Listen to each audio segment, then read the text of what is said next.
Professeur Nouri Nassim, médecin-chef de service d'endocrinologie, diabétologie au sein du CHU Bembadis de Constantine.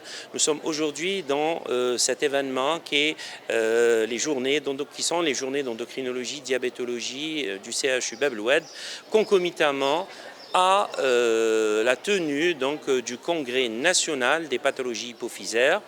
Dans ce bel événement, donc ce beau congrès, il y a eu une grande confluence de plusieurs confrères, de plusieurs spécialités et qui ont abordé plusieurs sujets au carrefour des spécialités, sachant qu'actuellement nous devons de participer ensemble pour pouvoir prendre le patient en charge et surtout devant la complexité.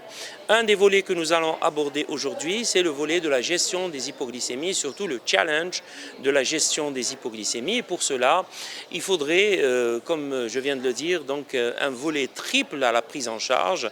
Dans un premier temps, c'est une prise en charge toute simple et précoce du patient et surtout de l'éducation du patient. Quand je dis éducation du patient, c'est-à-dire éducation thérapeutique du patient, où il faudrait un peu lui expliquer et lui faire prendre conscience des risques qu'il encourt et surtout de ce qu'il pourrait éviter en prenant en charge et en faisant les choses de façon adéquate.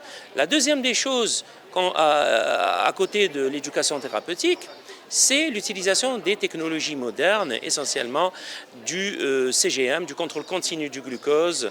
Et donc ce contrôle continu du glucose a eu un avantage certain puisqu'il arrive à débusquer les hypoglycémies, il arrive surtout à annoncer la tendance à l'hypoglycémie avant même l'avènement de l'hypoglycémie et surtout peut même, si vous voulez, orienter. Il y a des alarmes, il y a énormément de choses. Donc ça aussi, c'est un avantage et un développement certain. La troisième des choses, c'est l'utilisation de bons moyens, essentiellement, et des bonnes insulines.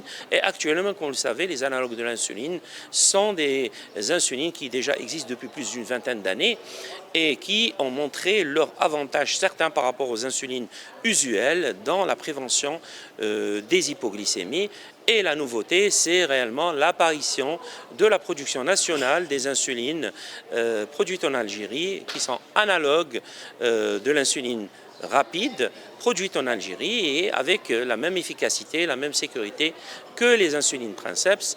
Et donc, nous nous félicitons qu'il y ait cette avancée-là et on espère à plus de challenge pour l'ensemble des acteurs de la diabétologie en Algérie.